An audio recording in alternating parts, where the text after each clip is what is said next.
want to talk to you a little bit today about fear. This came up this morning in my relationship and it comes up often.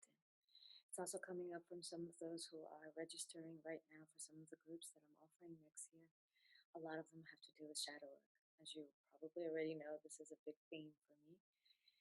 So, what's at the base of all of that, behind everything, usually, even behind shame? Fear. So, there is healthy fear. Yes, there is that fear that when there's a lion charging at you, or when there's a situation in the present moment that causes fear, either in your physical body or emotional body, it is rightfully, uh, it is your right reaction, your healthy reaction, your natural, normal impulse to react from the emotional or physical body with fear. And the physical body can feel like kind of trembling, or blood rushing to the face, or heart accelerating, or that can also be excitement because they have the same source. Fear and excitement are two sides of the same coin. But it's this fear, and but what happens with it is there's a contraction. Yeah, so the I go in. So fear is a way that we use in order to keep ourselves contracted when there isn't a physical or emotional real danger or situation where we need to feel afraid. It still is a mechanism that we use, or society uses with us, or our partners use with us, or our parents, or whatever the relationship might be, boss, we use with others, with our partners, with our employees, or our boss, or with whoever. Yeah, it's a mechanism that we use that creates a contraction and a going in, and it's a way of control.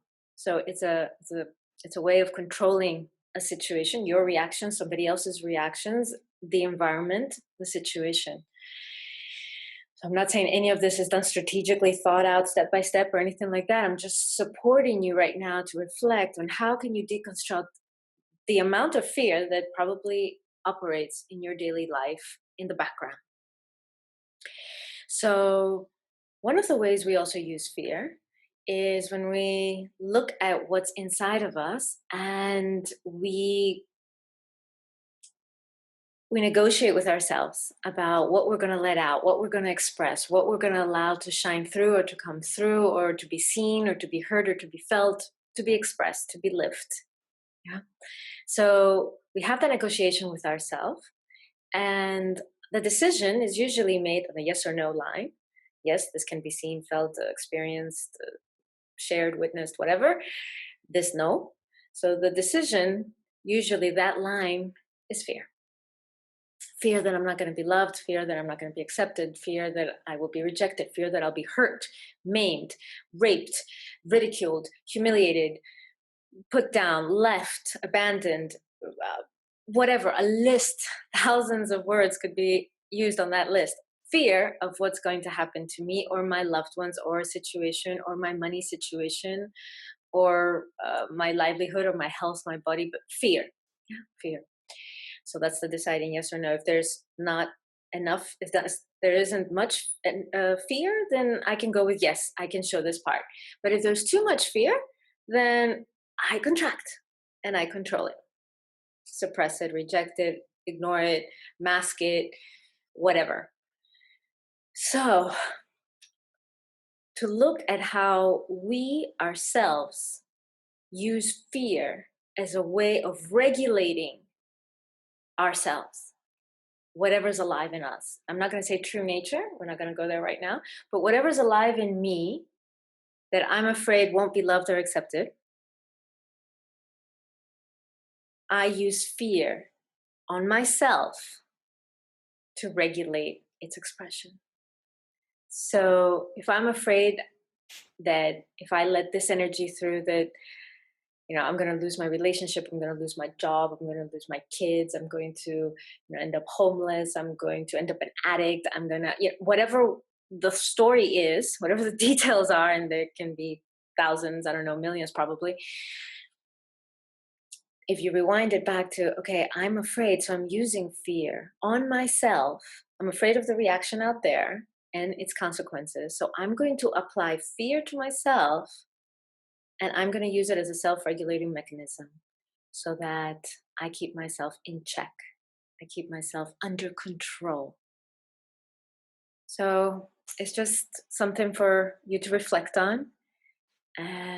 First, what is it that I do that with? Maybe the bigger things, things that are obvious, go for that. Don't worry about the little details right now, because it can start to look like an endless list. So it's not about overwhelming yourself, but some key things, that how you use fear in order to regulate yourself, control yourself, or aspects of yourself, or behavioral patterns, or whatever. And I'm not saying that the healthy thing is to then remove fear and just be and just allow. That's not what I'm saying. I'm saying first look at what is. And that's the important thing, is to not to try to deny it, or to try to pretend or mask it in some other way. No, I'm using fear tactics against parts of me, behavioral aspects or energies or qualities, um, to regulate myself. Okay, first list. So you make that list. And then sit with that list. Take top 5 kind of thing. Don't I mean, you can make the list of 20 if you wish, or 50, but yeah, just go for top big things right now. And then, what if I could bring presence, consciousness, and love? What if I could bring these two energies to whatever is on that list of how I'm applying fear as a self regulating mechanism instead of fear? Do I have enough love in me? Is there enough presence, consciousness in me, that I no longer have to use fear? So it's like a domination game with myself. But I can hold myself and hold that aspect of me, that energy, that behavior pattern, that quality, with love. And I can bring presence to it. So this is a key to shifting from fear to love and presence, to shifting from living in the past or in the future of what ifs, and living in the present with, I got this, I've got enough love for this, or I've got some love for this. I can love myself to at least be here with love with this, instead of fearing it, fighting it, dominating it, suppressing it, controlling whatever the outcome is. And I've got enough presence to be here, to be in my reality right now, instead of, again, avoiding, rejecting, escaping, controlling, etc., etc. This is my gift for you today. This is the practice of the week. This is what will support you in doing your shadow work on your own, or just coming to a healthier place with yourself. This is a key in the shadow work that I am doing and offering. Men only, women only, mixed, couples, whatever it is. This for me is basic, foundational work, and everything else builds on top of this. So enjoy it. I would love to hear from you how this supports you. If you test it out with, give me an example. I applied it to this dynamic in my life, or this, my inner dynamic in my life, or this pattern, or this energy, this behavior, and what happened. I'd love to hear from you. If you're enjoying these free sharings, video blogs, practices of the weeks, webinars, etc., please subscribe to this YouTube channel, and please share it with others so that as many as possible can benefit. Thank you. Blessings.